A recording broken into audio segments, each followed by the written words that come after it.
Okay. You're going to take your computer? Oh, wait. Introduce you.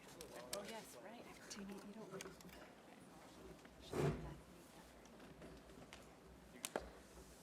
Great. Thank you, Peter. I didn't mention before, but I noticed on Twitter a lot of you are already tweeting. You can use the hashtags #LoveYourStreets and also HAMCLS, so like Hamilton and then CLS for our initiative. So if you haven't already started doing that, please feel free. And then, people who aren't here can take part by reading our tweets. Anyway. Our next speaker is Sara Mayo. She's a social planner with the Social Planning and Research Council of Hamilton, and she will focus on the importance of policy and building a framework basing on the foundation and moving on to continue what Peter was already talking about. So thank you, Sara. Thank you for having me and giving me the opportunity to present some SPRC research, so Social Planning and Research Council research and analysis on complete streets. So the main objective right now of the Transportation Master Plan that was done in 2007 is to have a balanced transportation network. There's nothing inherently wrong with that. It's just kind of vanilla, boring, and doesn't really convey that, we actually have to change our transportation network. And balance doesn't convey that. And also the Transportation Master Plan doesn't have too much detail about, well, how do you balance? That's like, so it leads to things like this. So this is one of our friends in the back there sent an email about a certain pedestrian light and was given an answer that, well, we can't really change it because we have to balance the transportation network. And these are all the things we have to balance. It's so difficult. And so one of the things that the city said they had to balance was minimizing the impact on the environment, in brackets, emissions of stopped vehicles. So basically using the dominance of cars and the pollution that they create as a reason to further allow them to continue and never actually kind of put a stop to or restrict cars in any way. And so this kind of criteria would not be compatible with a complete streets policy, even though a complete streets policy is very much compatible with environmentalism and sustainability. In terms of the application of it, we don't look at the emission of vehicles as a reason to change how we build our streets, or certainly not to promote more, not stopping cars because of the pollution. So the Social Planning Council has done a draft complete streets policy, which I'll get to in a bit more. And one of the things that it promotes is we've taken bits from all sorts of complete streets policy across North America, and this one is in it, and it's from Victoria, and the city, the Transportation Institute there, and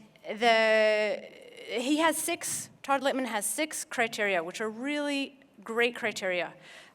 Cost-effective mobility, overall accessibility, fairness for non-drivers, user convenience and comfort, safety and security, local economic development.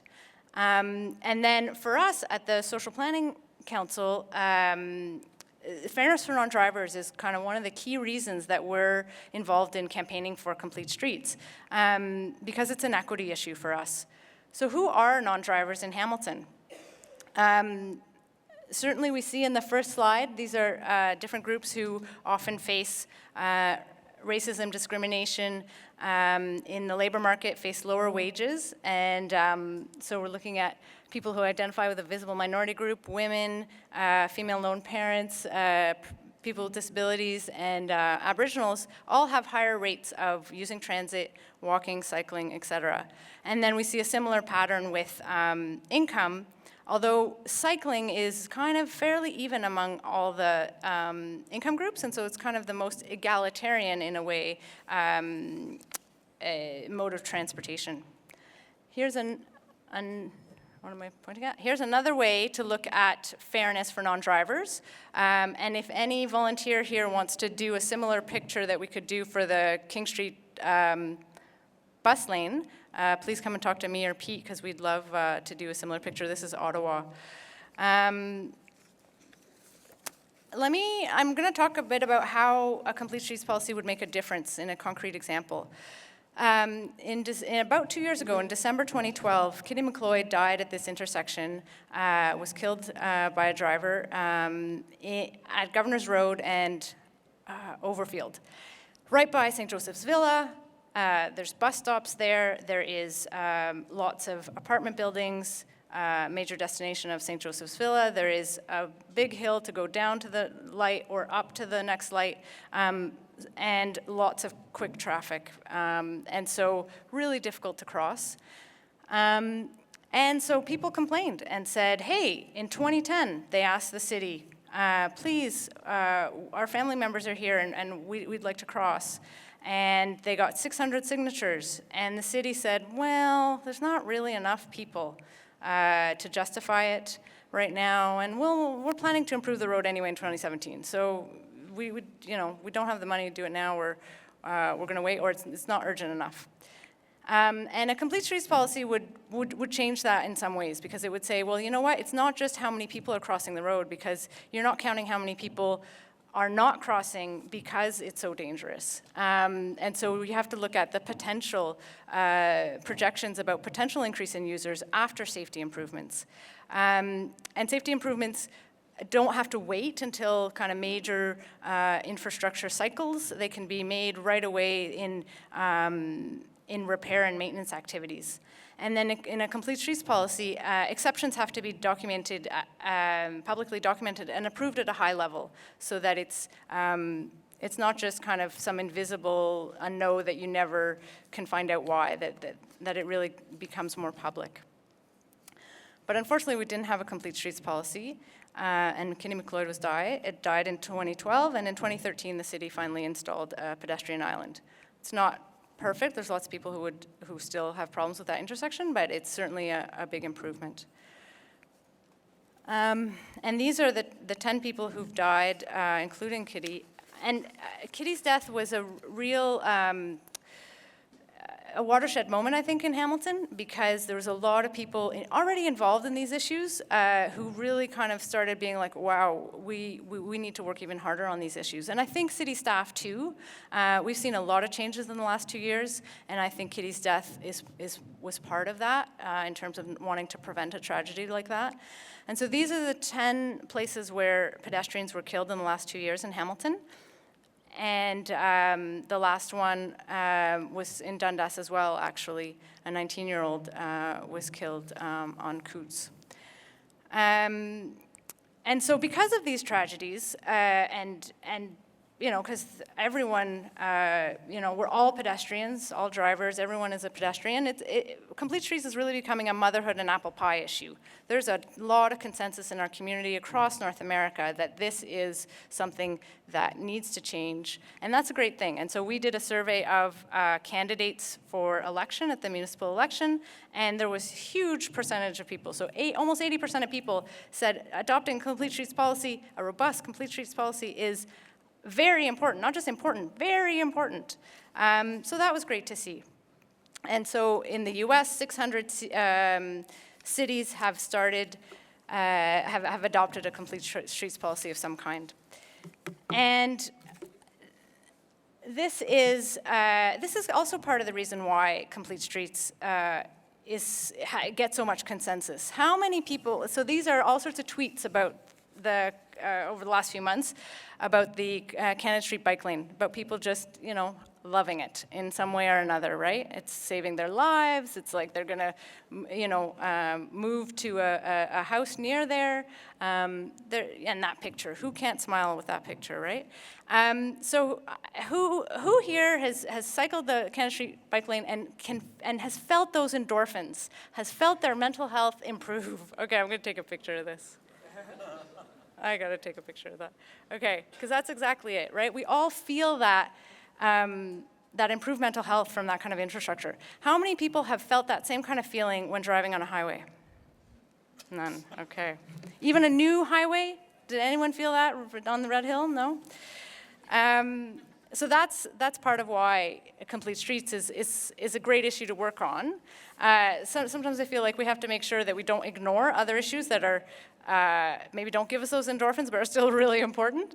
But in terms of complete streets, we have to, there's a lot of consensus, but we need to push a bit further than that consensus and get into some issues where there's going to be more debate and it's going to get harder to convince people. So making sure that the policy is robust and that it will be worth the extra effort. So we saw that in our Complete Streets survey of candidates. You know, kind of when we asked them some details, the level of support went down a bit. But still pretty high, so we're still happy. Oh, I didn't know it was still going to do that. So this is the outline of the policy, and it's available. There's a URL up there, tiny URL / Complete Streets Policy Hamilton. And I'm not going to really talk about it. There's copies of it on that table if anyone wants to look at it. But you know, accountability is a big part of it too. At the bottom, progress reporting and measures of success. So that I don't have to do all this. The city should be doing this. As you'll see, I'm going to do a little bit of data. There's some info sheets on the table. I'm just going to finish with a few things. And so if anyone wants, I also have color copies if anyone wants color copies, but I didn't print them all in color. And so these are just info sheets for you as people who are like-minded and want to see these kind of improvements on our streets. Have some data in your back pockets to use when you're talking to people about these issues. So quickly, this is the progress on the bike network in Hamilton, 20-year plan. When the city adopted it, city staff said, well, we want to do this over 20 years, but actually looks like we only have money to do about half of it. So we're only going to concentrate on the urban bike lanes, and the rural part, we've got this whole huge map of rural bike lanes, paved shoulders, but we're not going to do it basically. And so they've only put in about 4 kilometers of paved shoulders when they should be putting in like 200 or 300. So as we can see, there's a big gap between implementation and the target. And so that really shows that we need to do more advocacy to have bigger budgets so that the bike lanes can be put in. But when we do that advocacy, we shouldn't be doing it just to say, yeah, me as a cyclist, I want that paved shoulder. We have to remember, we have to really take it from these infrastructure improvements for bicycles improve life for everyone. It's not just for a special interest group. It is really to improve our city for everyone. So in the info sheets, we have specific references to research that shows that everyone benefits from lower air pollution. Even when a bike trip doesn't replace a car, the increased physical activity improves people's health, which decreases health costs, which helps everyone, right? So there's specific studies that show specifically that the benefits are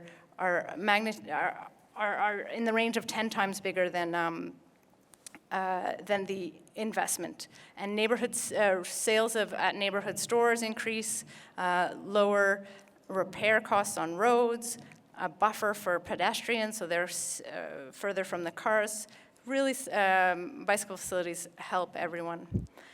And one of the main reasons that the return on investment on cycling is so high is that they're so cheap. This is at the top various road projects in Hamilton that have happened recently, and then the bottom is cycling facilities that are in progress or have happened. And we see even the most expensive ones are still so much cheaper. This is per kilometer, so we're comparing apples to apples here. So much cheaper than anything that's on a road, other road projects. This is another infographic we have about road. Kind of the transportation master plan had all sorts of stuff, had great stuff about cycling and pedestrian stuff, but it also had lots on what kind of roads need to be built to accommodate growth. And so there's good news and bad news in this. The good news is that they haven't expanded roads as much as they were supposed to. It was supposed to, by 2011, be twice as much as they have, so they've only got 50%. And is that, the question is that because there wasn't enough money or because they realized that's the wrong priority? That's not clear. But the bad news is that road efficiency projects are even less likely to have been done. Finally, this was kind of part of the data I presented to council last year in terms of how much Hamilton has a high rate of pedestrian deaths in Ontario. In 2010, we were the the second city in Ontario. Finally, let's keep in touch. I have on the, please pick up an info sheet if you want, and then also I have a sign-up sheet in terms of if you want to endorse the draft Complete Streets policy, please go ahead. Do you want to get involved in improving streets in your own neighborhood? I can connect you with that. We're developing a guide for that as well. And if you want to help with citywide advocacy campaigns or attend other events like this, let us know. And then my little plug also in terms of just generally, for those of you who don't know the Social Planning and Research Council, I always encourage people to sign up to our newsletter, find out about all our other projects too. Thank you.